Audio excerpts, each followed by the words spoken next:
You're gambling with World War III. La menace russe est là.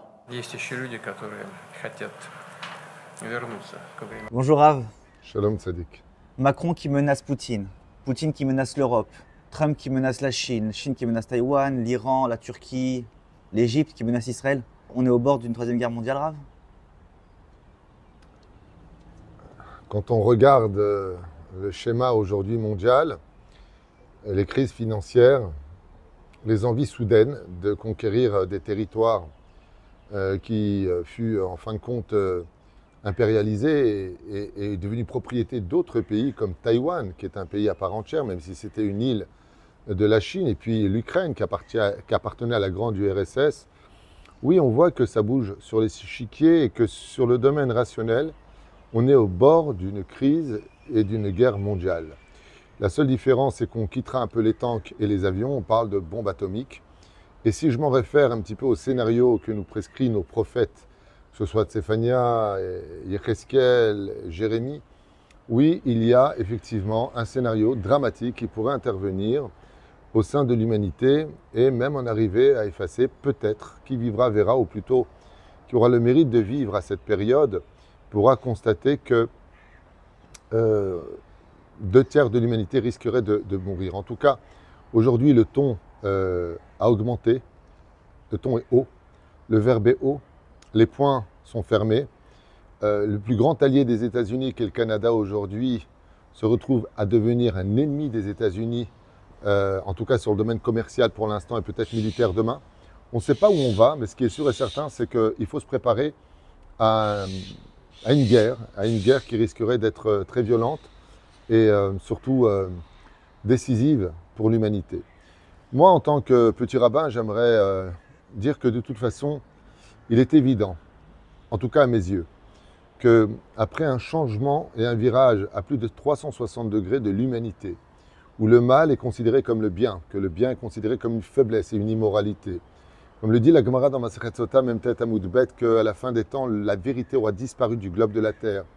Quand on voit que les forces du bien luttent contre les forces du mal et que le monde est du côté des forces du mal, quand on voit que les notions d'esprit libre et de démocratie sont traduites par en réalité de la dictature, car j'ai le droit de vivre ce que je suis, tu dois m'accepter en tant que tel, sinon tu es islamophobe, homophobe. Je veux dire, on a le droit, dans la démocratie, de penser que certains partis, que certaines opinions, que certains communautarismes, d'une certaine façon, sont nuisibles à la société. Mais non, tu ne peux pas le dire parce que tu es d'extrême droite, tu es toujours à l'extrême, alors que tu es dans une réalité qui est ne serait-ce que combien même non acceptée des autres, la tienne, mais elle n'est pas acceptée. Israël n'a pas le droit d'agir, si ce n'est qu'avec mesure. Depuis le 7 octobre, nous sommes jugés, condamnés de toutes parts. Voilà. Hier, combien de musulmans ont été massacrés par les Syriens, les rebelles? Est-ce que tu en connais le chiffre, Lionel? 1000, c'était dans toutes les informations. Est-ce qu'on a vu une manifestation à la République?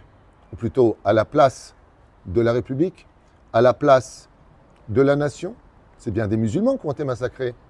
Ça n'intéresse personne. Donc on voit ici une hypocrisie mondiale avec une situation qui devrait tous nous remettre en question. Mais pour moi, en tout cas, si tu me poses la question, oui, je pense qu'il y aurait une nécessité, j'espère qu'elle sera pacifiste, mais en tout cas, si elle est plutôt guerrière et définitive, pour remettre les pendules à l'heure, parce qu'on ne peut plus changer les gens, on vit dans un monde de fous. Les gens qui se lèvent le matin, ils ne savent pas si ce sont des filles, le mardi, ils ne savent pas si ce sont des garçons, le mercredi, si ce sont des chaises, et le jeudi, si ce n'est pas des chevaux. On vit dans un monde complètement absurde, où qu'avant, tu avais les toilettes de filles, les toilettes de garçons, maintenant, tu as les toilettes de je ne sais pas qui tu es. Ce n'est pas une insulte, je respecte tout le monde.